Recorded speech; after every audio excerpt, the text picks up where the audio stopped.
शक्तिशाली और खूबसूरत परंपरा पर बात करने वाले हैं वट सावित्री व्रत।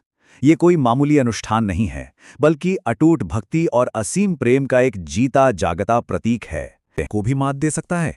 इस व्रत के केंद्र में ना यही सबसे बड़ा सवाल और सबसे बड़ा दांव छिपा है। कैसे शुद्ध भक्ति और कमाल की बुद्धि के बल पर मृत्यु को भी चकमा दिया जा सकता है। ये सिर्फ एक पुरानी कहानी भर नहीं है, ये एक ऐसी असाधारण जीत का प्रतीक है जिसे आज भी लाखों लोग हर साल पूरे हर्षोल्लास के साथ मनाते हैं। तो आइए सबसे पहले बात करते हैं इस व्रत के महत्व की। अब यहाँ ध्यान देने वाली बात यह है कि ये व्रत विशेष रूप से विवाहित महिलाओं द्वारा रखा जाता है, जिसका मुख्य उद्देश्य है पति की लंबी उम्र और पूरे परिवार का उत्तम स्वास्थ्य और समृद्धि। और अगर इसके समय की बात करें तो ये हर साल ज्येष्ठ मास की अमावस्या को किया जाता है। हाँ, कुछ क्षेत्रों में इसे पूर्णिमा के दिन भी मनाने की परंपरा है। ये जो विशिष्ट खगोलीय समय है ना, यही इस पूरे अनुष्ठान को एक गजब की आध्यात्मिक ऊर्जा देता है। यहाँ एक बेहद अहम कंसेप्ट को समझना जरूरी है, अखंड सौभाग्य। इसका सीधा सा मतलब है शाश्वत भक्ति और कभी न टूटने वाला वैवाहिक आनंद। सच कहें तो इस व्रत का अंतिम लक्ष्य यही अखंड सौभाग्य पाना है, और यही वो धुरी है जिस पर इस पूरी परंपरा की आत्मा टिकी हुई है। अब चलिए इस व्रत के पीछे की उस मशहूर पौराणिक कथा की ओर बढ़ते हैं, सावित्री और सत्यवान की कथा। इस अद्भुत कहानी की शुरुआत होती है एक बहुत ही मजबूत इरादे से। राजकुमारी सावित्री ने सत्यवान से विवाह करने का फैसला किया, और सच मानिए ये बिल्कुल भी आसान निर्णय नहीं था। ज्ञानी लोगों ने पहले ही साफ साफ चेतावनी दे दी थी कि सत्यवान की आयु बहुत छोटी है। फिर भी उन्होंने जानबूझकर एक ऐसा जीवन साथी चुना जिसके भाग्य में मृत्यु बहुत करीब लिखी थी। ये फैसला उनके अटूट विश्वास और दृढ़ संकल्प को दिखाता है। अब देखते हैं कहानी कैसे आगे बढ़ती है। आखिरकार वो नियत दिन आ ही गया जिसकी भविष्यवाणी की गई थी, क्योंकि भाग्य को तो टाला नहीं जा सकता ना। यमराज यानी मृत्यु के देवता स्वयं सत्यवान के प्राण लेने के लिए आ पहुंचे, और बस कहानी में तनाव यहां अपने सबसे चरम पर पहुंच जाता है।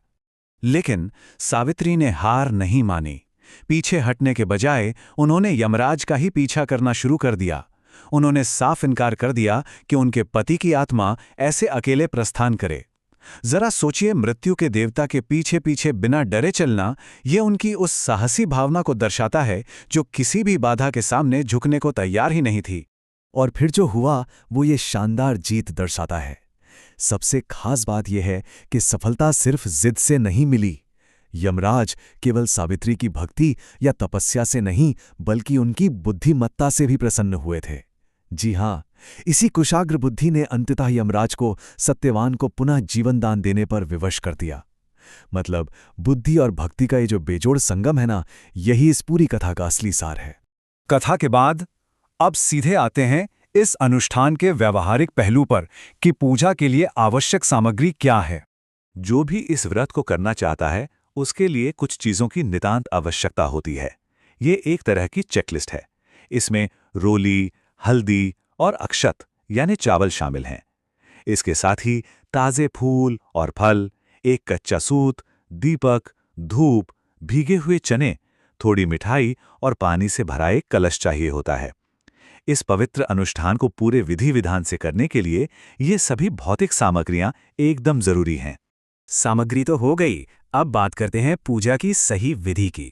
इस पूजा को सही तरीके से संपन्न करने की एक बहुत ही अनुशासित और स्पष्ट प्रक्रिया है। पहला कदम है सुबह स्नान करें, साफ सुथरे कपड़े पहनें और व्रत का संकल्प लें। दूसरे कदम में बरगद यानी वट वृक्ष की विधिवत पूजा की जाती है। तीसरा और शायद सबसे अहम कदम है पेड़ के चारों ओर कच्चा सूत लपेटते हुए उसकी परिक्रमा करना। फिर चौथे चरण में पूरे ध्यान से सावित्री सत्यवान की कथा को सुना या पढ़ा जाता है, और अंत में पांचवें चरण में फल, फूल, भीगे चने और मिठाई अर्पित करके पति की लंबी आयु और उत्तम स्वास्थ्य की प्रार्थना की जाती है। अब यहाँ एक बहुत ही दिलचस्प तुलना देखने को मिलती है जो हमारे अतीत को वर्तमान से जोड़ती है। एक तरफ वो प्राचीन कथा है जहाँ सावित्री ने अपनी तेज बुद्धि और गहरी भक्ति से साक्षात मृत्यु के देवता को रोक दिया था, और दूसरी तरफ है आज का आधुनिक अभ्यास जहां महिलाएं उस विशाल दीर्घायु बरगद के पेड़ के चारों ओर एक प्राचीन कच्चा सूत बांधती हैं। यह सूत आज भी स्वास्थ्य और सुख समृद्धि की उसी सांस्कृतिक इच्छा का प्रतीक है। बरगद का पेड़ अपनी असाधारण लंबी उम्र के लिए जाना जाता है और बिल्कुल यही लंबी उम्र की कामना वैवाहिक जीवन के लिए भी की जाती है। इस पूरी चर्चा के अंत में एक बड़ा सवाल सोचने पर मजबूर कर देता है।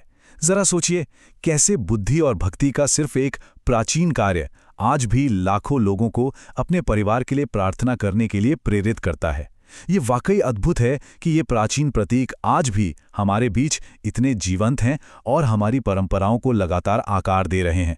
उम्मीद है कि इस विश्लेषण ने हमारी सांस्कृतिक धरोहर की इन गहरी जड़ों के बारे में और जानने की उत्सुकता जरूर जगाई होगी।